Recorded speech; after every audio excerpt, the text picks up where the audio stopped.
feeling homesteady in front of my farm fresh butt nuggets. I wanted to just welcome you back. We have kind of taken a hiatus. I don't know if you can hear by my voice. I've been a little bit sick again. This Christmas break has kind of caught us by surprise. You know, when your bodies are just kind of resting, it becomes so much easier to get everything. But anyway, feeling homesteady in front of my farm fresh butt nugget sign, which Mike got us when we moved here, and I just love it. Anyway, I am participating in a canuary. It is not with Sutton's Daze. So I want to say that right out front because there is a different one, but this is not that one. Anyway, so welcome if you're new. I'm so glad to see you, and I would love it if you stuck around and saw some more. But we are canning ground beef today in my Presto digital electric pressure canner. And this was a little bit before this holiday season. I have taken off as my husband is off more after Christmas. Before Christmas, he has a lot of days that he's working. So after Christmas, we really try to do family things. So we've just been having a nice time with family. But anyway, I hope that you enjoy our canned ground beef. We've given one away since then and used one, as you'll see in the end, since then as well. So I hope you enjoy and have a great day. All right, so I am grinding up ground beef for canning. I'm gonna try canning ground beef. I've heard mixed reviews. Some people say they wouldn't feed it to their dogs, and some people think it's fantastic. So I think I'm always kind of leery of taste reviews because everyone has a different taste. So we're gonna try it out. I'm gonna be canning quart jars, which from what I understand from watching canning videos is about 2 pounds each. So I have 5 jars warming right now. And this is a 10-pound bag that I've been thawing in my refrigerator and was ready to go and be cooked today. We'll see how much fits. I got a new little toy. I'll show you this beauty over here, which will boil the water because you're supposed to put boiling water over top, and I feel like anyway, I think this will work well for the boiling water. So I have to fill it. It goes 1.7 liters. We'll see. I think it's about an inch headspace. I've got to check my recipe, but you have to pour boiling water over the ground beef once you put it in. And there's a word and I forget the name now. When it is in the vegetative state. Well, that isn't what I'm worried about killing for canning.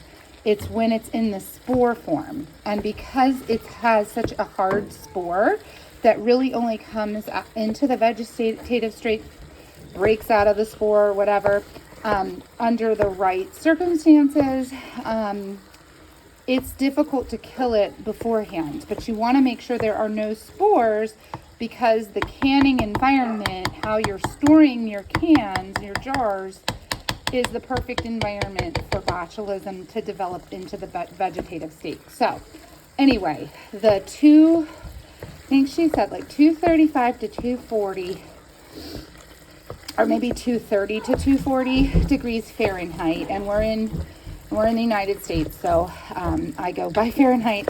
230 to 240 degrees Fahrenheit for the amount of time, and there's different times for everything, but for the amount of time that is needed will kill. It's called the kill zone, and your food that you're canning needs to be in that kill zone for that amount of time to make sure. Now obviously they're leaving a margin of error, so it could be like a little bit less, but you want to just be like extra careful.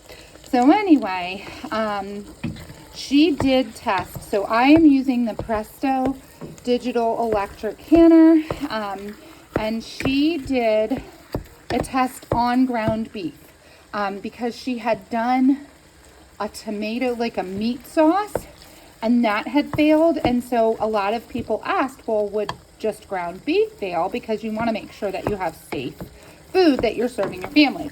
So she did a test with ground beef on this specific canner and it passed, like with flying colors.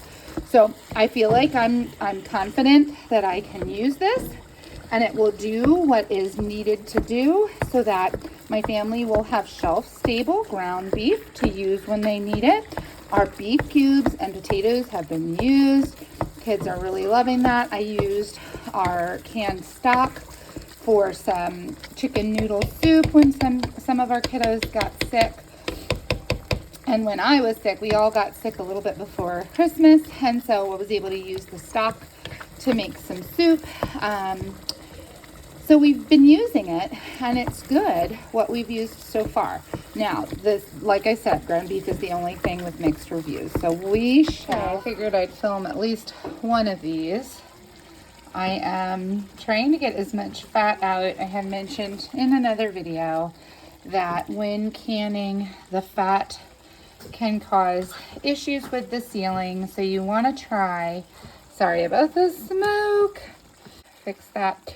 Anyway, you want to try and make sure that you get as much fat out as possible. So I'm using a slotted spatula so that I can kind of start out getting the fat off, and then I'm putting it in this thing. The nice thing too about the strainer is it's about the size of what will fit into the jar. And I'm kind of breaking up chunks too as I do this to make sure that I don't have any really large chunks that won't get heated correctly.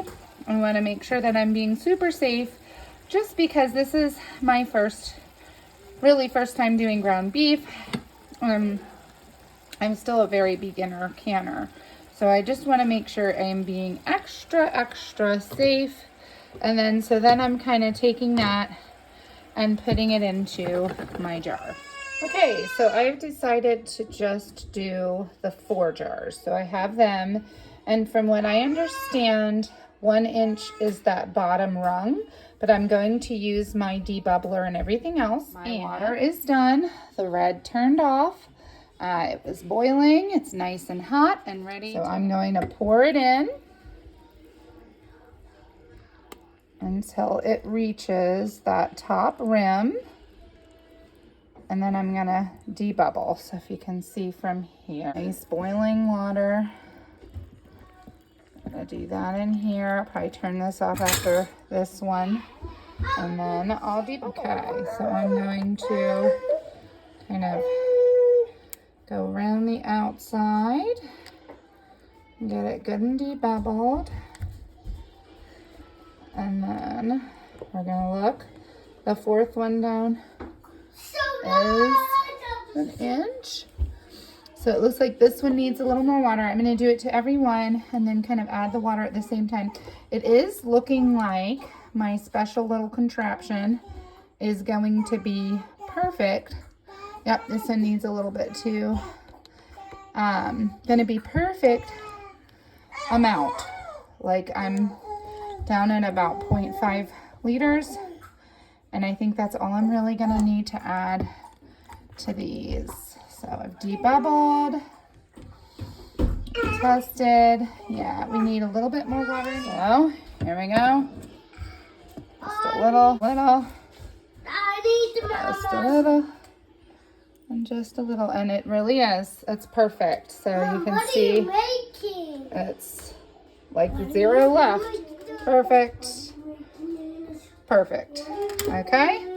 And then we've got vinegar and my paper towel. And I'm going to wipe vinegar on my paper towel. And I'm wiping the rims, getting it nice and clear because I don't want any fat to disrupt the seal.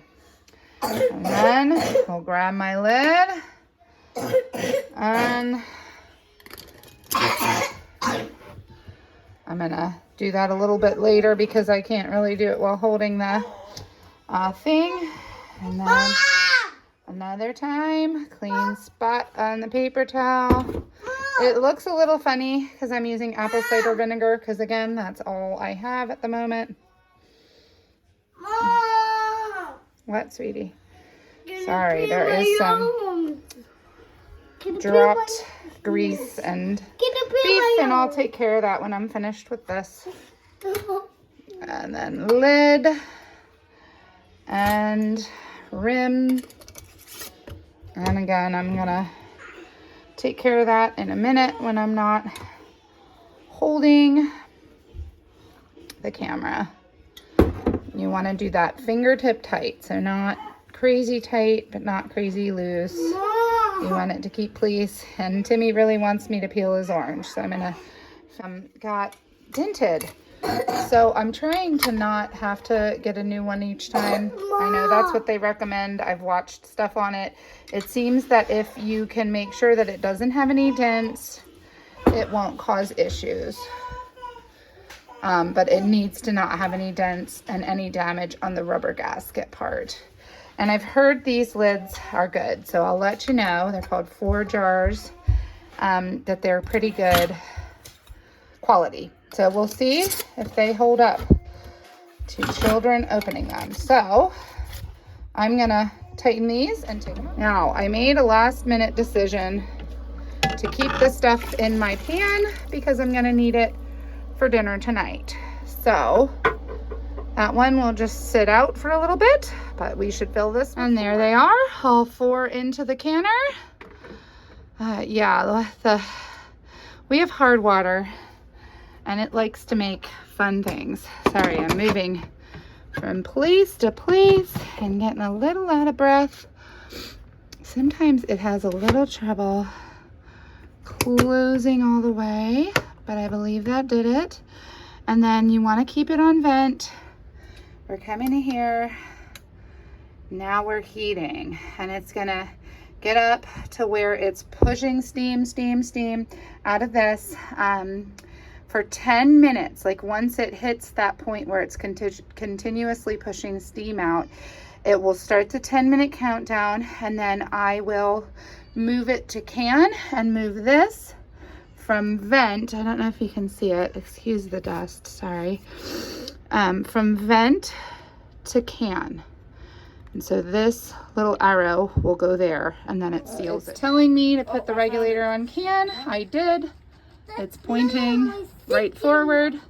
And then I'm going to press the play button. And it's going to can for 90 minutes. So the steam is still escaping out of there. But what will happen is it will pop up, and then the 90 minutes will start to count down. So once that pops up, the 90 minutes will pop down. I'm sorry, I have some kids having fun behind me.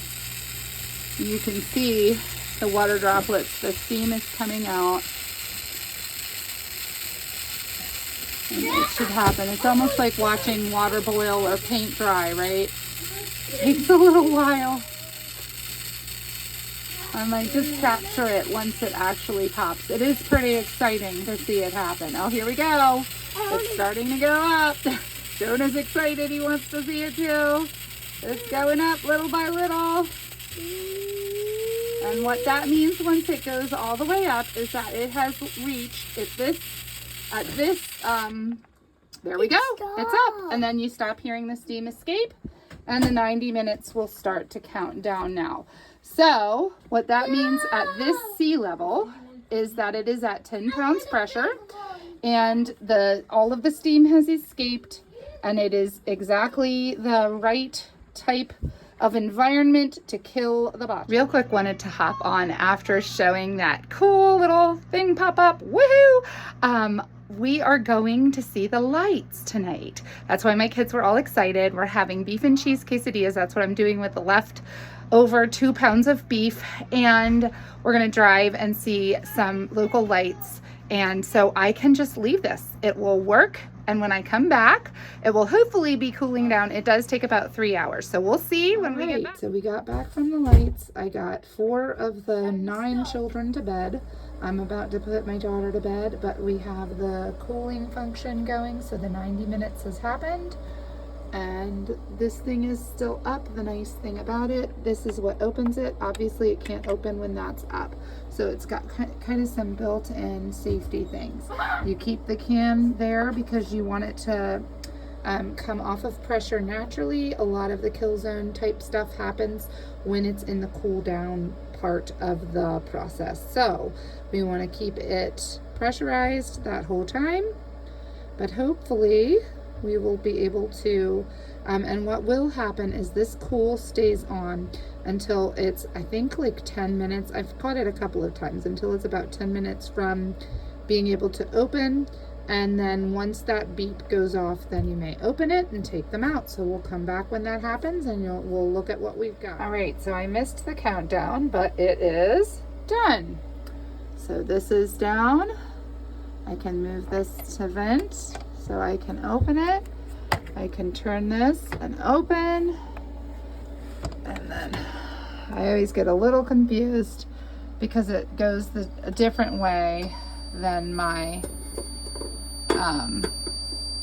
okay, that's telling me I opened it. I guess it goes a different way than my Instant Pot. So that's done.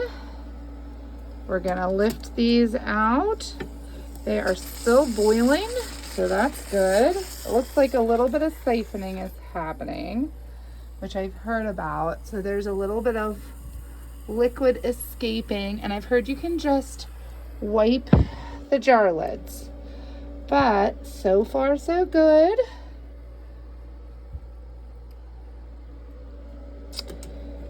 We've got 3 and 4, so this is about 8 pounds of ground beef that is now shelf stable, and you can see the bubbling.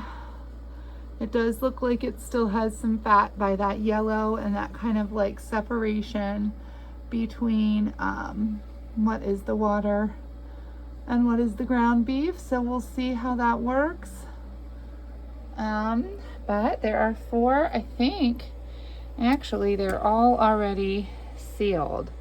They don't look like they have anything lifted up. Oh, maybe not. I'm not going to touch them. I'm going to let them seal on their own. But hoping there's a ping of success, and I'll check back with them in 12 hours. But pressure canned ground beef, we'll see how it tastes. I wanted to update. I used the ground beef. It was only a day old. All of it sealed. Woohoo!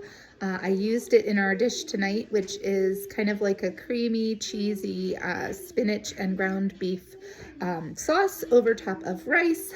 We do rice a lot in this house, and it's pretty good. It's a little softer texture than what you would get out of like regular ground beef that you just ground up, but it tastes good to me. I don't have any issues with it, and I'll update with how my kids like it.